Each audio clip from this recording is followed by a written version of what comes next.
Bonjour chers amis, j'espère que vous allez bien. Vous avez peut-être suivi hier une partie du culte en direct depuis l'église baptiste de Cours. Et puis malheureusement, les contraintes techniques ont fait que la prédication a été coupée au milieu et vous avez probablement décroché à ce moment-là. Alors voilà, j'avais simplement à cœur de vous retransmettre l'essentiel de ce qui a été donné hier ici même dans nos locaux. Et pour que vous puissiez être à votre tour enrichis et bénis par ces paroles. C'est dans 1 Corinthiens 12, versets 1 à 3. C'est sur ce texte qu'on va se concentrer pendant ces quelques minutes ensemble. Je ne sais pas si vous avez déjà été au centre commercial de Marin, près de Neuchâtel, entre l'autoroute et le lac. Vous savez, il y a ici un grand complexe avec beaucoup de magasins. Et peut-être vous saviez ou vous ne le saviez pas que quand vous êtes là, vous êtes tout près de quelque chose d'assez remarquable dans le monde. Et ce qui est remarquable, c'est qu'à quelques mètres derrière ce centre commercial se situe la deuxième plus grande raffinerie d'or au monde. La plus grande, elle se situe au Tessin. Et la deuxième, elle est là, tout près de Neuchâtel, et elle peut brasser plusieurs centaines d'or par jour. L'or est un métal précieux, un métal qui se vend 50 francs le gramme. Si vous suivez un peu les cours de la bourse, vous savez que peut-être depuis il y a 15 ans par exemple, ça valait 2 fois moins. Avec le même argent, la même somme d'argent, vous aviez 2 fois plus d'or. L'or est un métal précieux, vous en avez même quelques dixièmes de grammes, même pas dans votre smartphone. L'or est un métal précieux, ce qui fait qu'on cherche toujours à l'imiter ou à peut-être l'embellir ou le présenter sous un autre aspect pour qu'il soit reçu comme or. Mais ce n'est pas parce que simplement ça brille que c'est de l'or. Et il y a un proverbe qui existe comme ça, que vous connaissez probablement. Tout ce qui brille n'est pas or. Je me souviens quand nos enfants étaient petits, on traverse une rivière et puis là on trouve un ou deux cailloux très jolis avec des reflets jaunes à l'intérieur. Et là, les enfants sont tout enthousiastes. Oui, on a trouvé de l'or. Et pourtant, vous et moi, on sait que c'est très peu probable de trouver comme ça de l'or dans une rivière. L'or, un métal précieux, mais tout ce qui brille n'est pas or. Et j'aimerais ce matin établir un parallèle avec une autre expression, une expression qui nous dit que tout ce qui est inspiré n'est pas or. Ça nous parle du spirituel, c'est-à-dire ce qui vient du Saint-Esprit. On va parler ce matin de ce qui vient de l'Esprit Saint et ce qui ne vient pas de l'Esprit Saint. On pourrait dire ce qui est inspiré et ce qui ne l'est pas. Je suis sûr que vous, comme moi, on est assez souvent tiraillé par cette question, est-ce que ce que je vois dans ma vie, est-ce que ce que je vois dans l'Église, est-ce que ce que je vois dans la vie des autres, ça vient du Saint-Esprit ou est-ce que ça vient pas du Saint-Esprit? Est-ce que ce qui brille devant mes yeux, ces belles choses que l'on attribue volontiers à l'Esprit, est-ce qu'elles viennent forcément toutes du Saint-Esprit? Et je reformule donc en disant tout ce qui est inspiré n'est pas or. Et l'apôtre Paul aborde ce thème. L'apôtre Paul aborde ce thème dans la première lettre aux Corinthiens. Dans les 3 premiers versets, nous lisons cette mise en garde, et on va la lire dans un moment, mais comprenons bien l'enjeu. Paul s'adresse ici à une église qui en fait parfois des tonnes sur les choses spirituelles. En particulier à Corinthe, on était très branché sur le don des langues. Pour certains, c'était un signe d'un être spirituel vraiment accompli, d'un haut degré dans la foi. Et parler en langue dans l'église de Corinthe, c'était quelque chose de très important et peut-être de trop important. Et Paul va prendre le temps d'y répondre. Dans cette lettre aux Corinthiens, chapitre 12, il va commencer par dire une chose très importante. Attention, l'Esprit distribue une quantité de dons. Et il n'y a pas que le parler en langue, il existe beaucoup d'autres dons et vous devez les rechercher tous en Église. Et vous allez même être enrichis parce que l'Esprit n'attribue pas les mêmes dons aux uns et aux autres. Et il y a peut-être même certains dons qu'il vaut mieux rechercher que d'autres. Alors voilà ce chapitre 12 que Paul développe. Et puis ensuite, chapitre 13, un petit intermède sur l'amour, un cantique, un hymne à l'amour, qui finalement va résumer la pratique de tous les dons spirituels en disant « Mais s'il n'y a pas l'amour, à quoi ça sert ?» Les choses spirituelles sans amour, elles n'ont aucune valeur. Et on y reviendra dans les semaines qui viennent. Je me réjouis d'étudier ce texte avec vous. Et puis au chapitre 14, c'est là qu'on voit Paul aborder plus précisément la question des langues qui tenait très à cœur aux Corinthiens. Et il va donner quelques principes pour vivre ce don dans les rassemblements de l'Église. Mais dans toute cette section, il commence au chapitre 12 par une mise en garde très importante. Attention, tout ce qui est spirituel n'est pas or. J'aimerais vous donner 3 témoignages. Le premier témoignage, c'est H. H a demandé à une personne de prier pour elle. Après qu'un équipier de prière, dit-elle, soit venu pour m'imposer les mains, l'arthrite dont je souffrais a disparu. Je n'ai aujourd'hui plus aucune douleur. A parle de ce qu'elle a expérimenté en 2012, autre témoignage. J'ai commencé à avoir plus de vision et à expérimenter des manifestations tangibles de la présence de Dieu, des choses que je trouvais étranges. Au début, chaleur à certains endroits spécifiques de mon corps, soif intense de Dieu et de la parole au point où je n'arrivais plus à dormir la nuit. Chaleur de la tête aux pieds comme un vêtement quasiment tout le temps. Sensation d'avoir quelque chose qui se verse sur ma tête. Ou du vent qui souffle sur ma tête. Quelqu'un qui me tient le bras, etc. Troisième témoignage, c'est un groupe de missionnaires qui revient d'une tournée d'évangélisation. Et leur grand cri est de dire « Nous avons pu chasser quantité de démons au nom de Jésus ». Voilà 3 témoignages. Vous avez peut-être reconnu le 3e, il se trouve dans la Bible. Des disciples que Jésus a envoyés en mission. Et c'est une des premières choses qu'ils ont dit en rentrant. C'est génial, on a vu des esprits qui sortaient. Comment faire la différence entre ce qui vient vraiment de l'esprit dans toutes ces choses, dans ces témoignages qu'on entend, que vous entendez peut-être régulièrement aussi, qu'on lit, qu'on entend sur Internet, qu'on entend chez les frères et sœurs, dans l'Église. Comment faire la différence entre ce qui est réellement spirituel et ce qui peut-être ne l'est pas? Et j'aimerais attirer notre attention sur des plaquages or.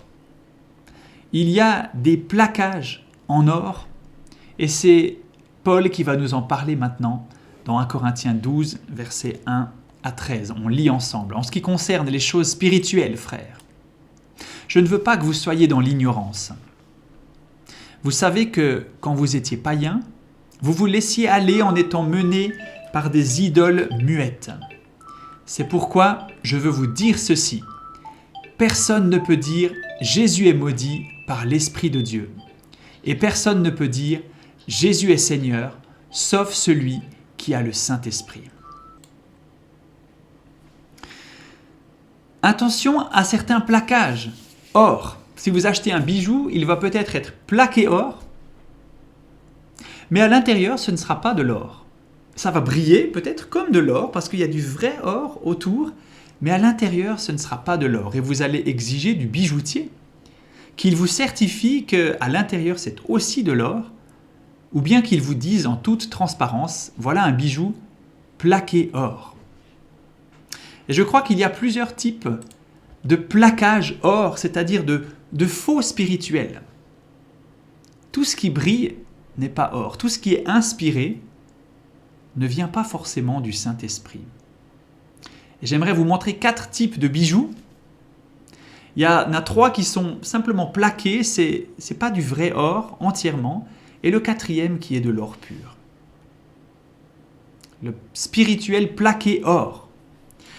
C'est le premier de ces faux spirituels contre lesquels Paul nous met en garde.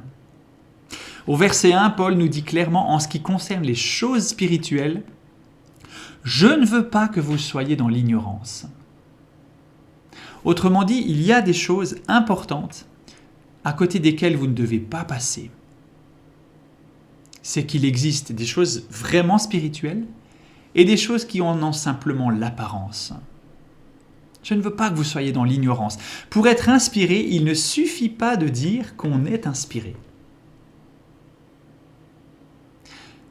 Vous pouvez aujourd'hui acheter quantité de livres qui se disent, voilà 10 choses inspirées pour votre vie, 10 paroles inspirées pour votre travail, ou regarder des vidéos, ou des prières inspirées, ou des 10 choses de l'esprit pour vous. Mais ce n'est pas parce qu'il y a simplement le mot inspiré, ou qu'on se prétend prophète, par exemple, que c'est quelque chose qui vient du Saint-Esprit.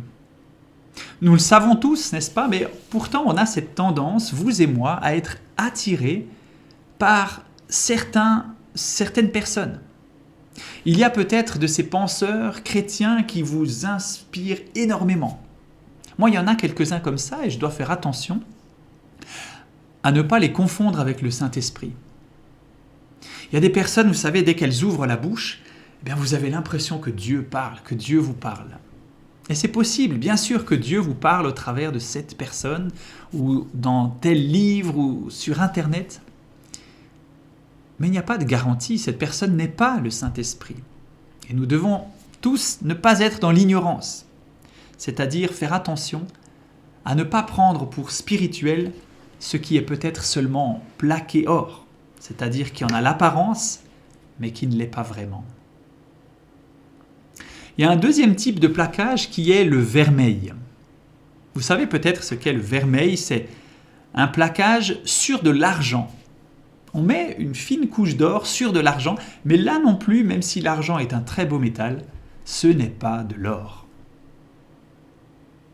Et au verset 2, Paul va faire allusion à quelque chose que les Corinthiens connaissaient bien. C'était ces cultes païens. Quand vous étiez païen, tous les Corinthiens dans cette église à cette époque étaient passés par là. Dans la société, dans leur famille, dans leurs amis, tout le monde pratiquait un peu des choses dans les cultes païens. Et même quand on était attiré vers ces idoles muettes, remarquez que Paul dit qu'elles sont muettes, elles ne parlent pas, les faux dieux ne parlent pas, même vers ces idoles muettes, là aussi il y avait des paroles soi-disant inspirées. Même dans ces cultes de ces faux dieux qui ne parlent pas, là il y avait des tas de personnes qui prétendaient être inspirées. Mais pour être inspiré, il ne suffit pas de prononcer les paroles. Il ne suffit pas de dire « Voilà, moi j'ai des paroles inspirées pour vous. Il faut que vous y croyiez et que vous preniez cette parole pour argent comptant, pour or comptant plutôt. » Même chez les idoles muettes, vous le savez, vous les Corinthiens, alors nous on le sait un petit peu moins, mais pourtant c'est quelque chose qui n'est pas si éloigné de nous. Dans beaucoup de domaines, on peut se faire piéger simplement par quelqu'un qui aurait une belle parole, un beau verbe. Quelqu'un qui parfois emploierait un jargon particulier pour nous faire briller les yeux encore plus. Vous savez ce que c'est un jargon? C'est un langage qui appartient à un domaine de compétence. Et si on n'est pas dans ce domaine de compétence, ça nous est assez obscur. On n'arrive pas à le comprendre. Je vous donne un exemple. Si un statisticien devait vous expliquer qu'un médicament fonctionne mieux qu'un placebo, avec ses mots et son jargon, il pourrait vous dire ceci. En ignorant la légère violation de la supposition de normalité liée à la principale comparaison de nos deux groupes, la p-valeur obtenue est de 0,004, ce qui est inférieur à un seuil alpha de 0,05 et nous permet de rejeter l'hypothèse nulle. Vous avez peut-être, comme moi, rien compris à l'ensemble de ces termes. Et pourtant, un statisticien sait très bien de quoi il parle. Dans le domaine spirituel, il peut y avoir aussi un certain jargon, des mots employés pour faire briller le tout. Je pense par exemple à une soirée chrétienne où à l'issue de cette soirée, quelqu'un va dire « mais c'était génial, beaucoup de jeunes ce soir sont entrés dans leur destinée ». Vous me connaissez peut-être et vous savez que j'aime pas du tout cette expression qui en fait ne veut rien dire mais qui est une sorte de jargon, chacun met un peu ce qu'il veut là derrière et finalement pour certains ça va soit les éloigner en disant « je comprends pas ce jargon », mais pour plusieurs autres, ça va faire briller, ça va rendre la chose tellement brillante qu'on se dit « mais l'esprit est là derrière ». Il y a donc une mise en garde ici de Paul. Attention, il ne suffit pas de prononcer des paroles pour prétendre être inspiré, parce que même dans les cultes païens, vous le savez bien, même dans le culte de ces idoles muettes, il y a des tas de gens qui prétendaient avoir des paroles inspirées. Alors, ne tombons pas dans le même piège de ce spirituel non authentique dont l'extérieur ne correspond pas à l'intérieur. Il y a un troisième type de plaquage qui est l'or rempli. L'or rempli, c'est déjà un peu mieux que le plaqué or. Si vous avez un bijou en or rempli, la couche d'or est bien plus épaisse. Il faut 5% d'or dans le mélange, dans la totalité du métal, mais à l'intérieur, c'est toujours pas de l'or. Et c'est le début du verset 3 qui nous explique que personne ne peut dire « Jésus est maudit par l'Esprit de Dieu ». Paul veut vraiment nous communiquer cela. Au verset 1, il disait « Mais je ne veux pas que vous soyez dans l'ignorance ». Verset 2, vous savez bien, dans les cultes païens, il y a aussi cela. Mais voilà maintenant ce que je veux vous dire. C'est que personne, s'il a l'Esprit de Dieu, ne peut dire « Jésus est maudit ». Alors on a un peu de mal à comprendre exactement ce qui se passait à Corinthe. Est-ce qu'il y a des personnes vraiment qui prétendaient avoir l'Esprit de Dieu et qui disaient en même temps « Jésus est maudit » ou « Jésus soit maudit ». On a un peu du mal à croire ça. Paul réagirait probablement de façon plus sèche ici, si c'était le cas. Mais en tout cas, ça nous dit que celui qui a l'Esprit de Dieu ne peut pas parler contrairement à Jésus et à son œuvre. Celui qui a l'Esprit de Dieu, ou en tout cas la chose spirituelle qui se passe, si elle contredit le message de Jésus, en quelque sorte en disant « maudit soit-il », eh bien ça ne peut pas venir de l'Esprit. L'Esprit de Dieu ne peut pas produire quelque chose qui au final nous dirait « maudit soit Jésus ». On pourrait élargir « maudit soit Jésus ». C'est aussi simplement Jésus comme accessoire, Jésus comme prétexte, Jésus comme bon ami mais sans plus. Tout ça, c'est des choses qui diminuent, qui rabaissent, qui, en quelque sorte, balayent l'œuvre de Jésus-Christ. Il ne suffit pas de parler de Jésus pour être inspiré. Certains vont parler de Jésus peut-être pour se donner un crédit qu'ils ne méritent pas, parce qu'à l'intérieur, ce n'est pas l'Esprit qui agit. Je vous donne un exemple. Vous connaissez peut-être cette chanson de Leonard Cohen qui s'appelle « Alléluia ». Alléluia, Alléluia. Je remarque que beaucoup de chrétiens aiment cette chanson parce qu'elle contient un mot que nous aimons tous, que nous aimons chanter, que nous utilisons pour louer Dieu. Alléluia. Et c'est vrai que c'est un bon mot, c'est une expression de louange en langue hébreu qui veut dire « mais louons le Seigneur, je loue l'Éternel ». Et pourtant, quand on regarde cette chanson, c'est loin d'être une louange sincère pour l'Éternel. Quand on regarde cette chanson, on remarque plutôt que l'auteur parle d'une louange superficielle, parle d'une foi qui se contenterait de très peu. en quelque sorte à laquelle tout le monde aurait accès, et que Dieu serait obligé d'accepter de la part de tout le monde. Même l'œuvre de Jésus est mise de côté, de façon plus ou moins discrète dans la chanson. Et voilà des mots qui peut-être nous parlent de Jésus, qui peuvent briller à nos yeux. Waouh, c'est vraiment spirituel, un chanteur comme ça qui parle, qui dit Alléluia dans une chanson. Et pourtant, tout ce qui brille n'est pas or. Ça peut être simplement de l'or rempli d'autres choses. Pour être inspiré, il ne suffit pas de parler de Jésus. Alors on peut se dire, mais apôtre Paul, où est-ce que tu veux en venir ? Tu tournes autour du pot là, ok, il nous faut repérer ce qui est vraiment spirituel et ce qu'il ne l'est pas. Est-ce que tu as un critère ? Est-ce que tu as un truc pour répondre à cette question avec nous ? Eh bien la réponse est oui, c'est la suite du verset 3. Et c'est là le spirituel or solide ou or massif. Personne ne peut dire « Jésus est Seigneur » sauf celui qui a le Saint-Esprit. Celui qui a le Saint-Esprit, si une chose se manifeste vraiment de la part de l'Esprit de Dieu, le Saint-Esprit, alors il y aura quelque chose qui ressemblera à « Jésus est Seigneur ». Jésus est Seigneur, c'est une confession de foi. C'est quelque chose qui dit qu'on veut le mettre à la première place. Jésus est le Seigneur. Au temps de la Bible, du Nouveau Testament, quand on disait Jésus est Seigneur, ça revêtait une signification particulière. Jésus est Seigneur, ça voulait dire notamment dans le monde gréco-romain que César n'est pas le Seigneur. Mais Jésus, mon Sauveur, passe en première position. Je lui confie mes choix, mes pensées, mes actions, mes habitudes. Jésus est Seigneur. C'est une confession de foi centrale.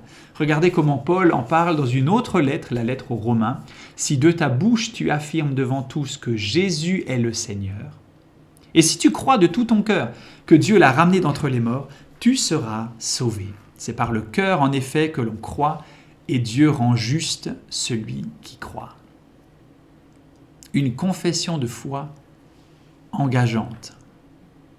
Jésus est Seigneur. Personne ne peut dire Jésus est Seigneur sauf celui qui a le Saint-Esprit. Alors, que faire de ce critère ? Paul nous dit, je le redis encore maintenant, que finalement le critère numéro 1 pour discerner si quelque chose vient de l'Esprit ou pas, c'est de voir si Jésus est Seigneur. Si ce qui émane de cette chose spirituelle, de la manifestation de l'Esprit à cet endroit donné, si nos pensées sont élevées vers le Christ et si nous pouvons le faire Seigneur de toutes choses. Attention, il s'agit ici de ne pas généraliser. C'est assez connu aujourd'hui, dès qu'il se passe quelque chose, on dit « pas d'amalgame ». On ne veut pas qu'un fait isolé ne soit appliqué à un ensemble de personnes. Et c'est vrai, parfois, il y a des faits isolés dans le monde spirituel, dans l'Église, où des choses ressemblent à celles de l'Esprit et n'en sont pas. Et Paul nous met en garde contre ça ici. Mais ce n'est pas pour autant qu'il faut dire que tout ce qui a l'air spirituel ne vient pas de l'Esprit. Et il nous faut discerner les esprits. Les témoignages que j'ai cités tout à l'heure, les 3 témoignages de H, de A et puis de ce groupe de disciples missionnaires, pouvaient très bien venir du Saint-Esprit. Et c'était juste de le penser. Il ne s'agit pas du tout de dire que si on n'entend pas la phrase « Jésus est Seigneur », alors ça ne peut pas venir de l'Esprit. Non, il nous faut discerner plus finement que cela, avec l'aide de Dieu. Pas d'amalgame. Mais ici, Paul donne un critère sûr. Si cette chose spirituelle met Jésus au centre, alors c'est probablement de l'or solide.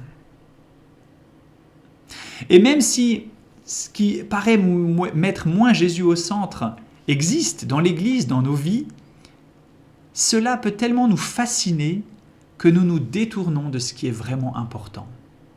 Les Corinthiens étaient fascinés par le fait de parler en langue. Ils aimaient ça, ils avaient peut-être même des formations, ou bien ils se cherchaient l'un l'autre en disant qui parle le mieux en langue. Peut-être nous sommes fascinés par d'autres choses aujourd'hui, encore que le parler en langue, mais d'autres choses que l'Esprit fait et qui nous fascinent, au point que nous oublions qui est le centre. Par quoi sommes-nous fascinés? Par quoi es-tu fasciné? Nous n'avons pas besoin d'école du surnaturel. Nous avons besoin de l'école qui nous aide à mettre Jésus au centre. Nous n'avons pas besoin des 10 pratiques spirituelles qui vont décupler votre foi. Nous avons besoin des 10 meilleures habitudes pour mettre Jésus au centre de nos vies. Tout ce qui brille n'est pas or. La crainte du Seigneur est pure, dit le psaume 19. Les règles du Seigneur sont vérité, elles sont toutes justes, elles sont plus précieuses que l'or, que beaucoup d'or fin, plus douces que le miel qui coule des rayons. Vous aimez le miel? Vous aimez l'or? Toutes ces choses ne valent pas la parole de Dieu, ne valent pas la connaissance du Seigneur, la crainte du Seigneur.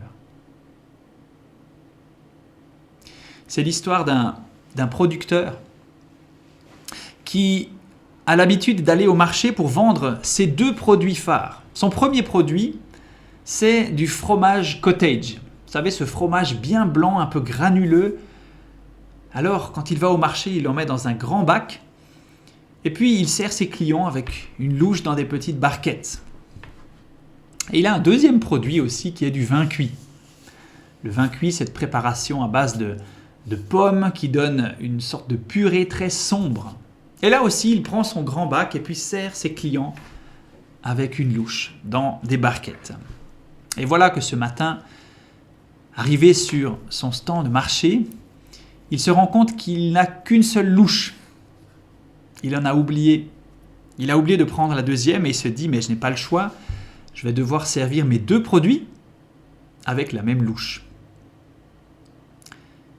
Et vous devinez ce qui s'est passé au bout de quelques barquettes.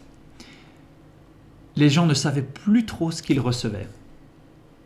Le noir, le blanc, les couleurs se mélangeaient et pire encore, les produits et les goûts se mélangeaient. Ce qui fait que les clients ne pouvaient plus recevoir quelque chose de mangeable, de comestible.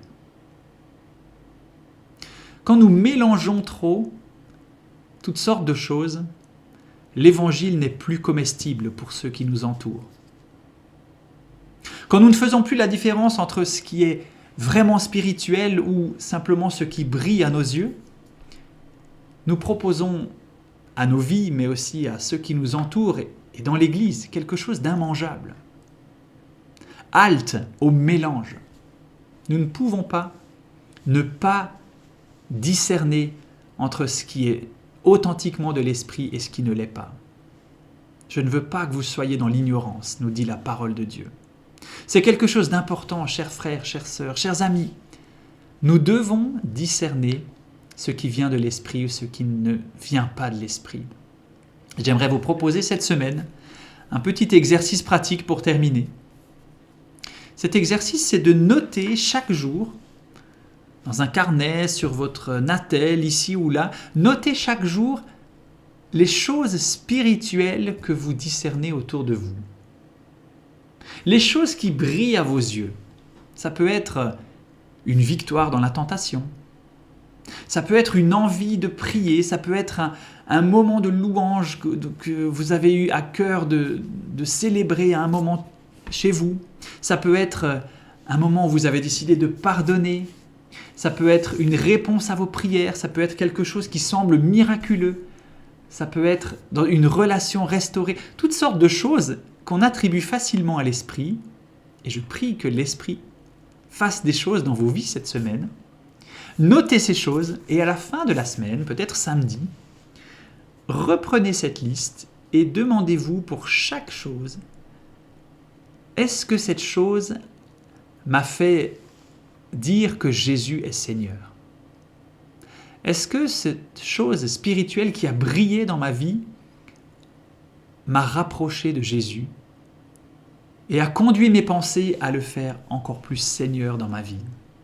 Ou bien est-ce que ces choses-là ont peut-être flatté mon orgueil en disant « Waouh, quel joli chrétien spirituel tu es » Ou bien est-ce que cela m'a amené à me comparer aux autres?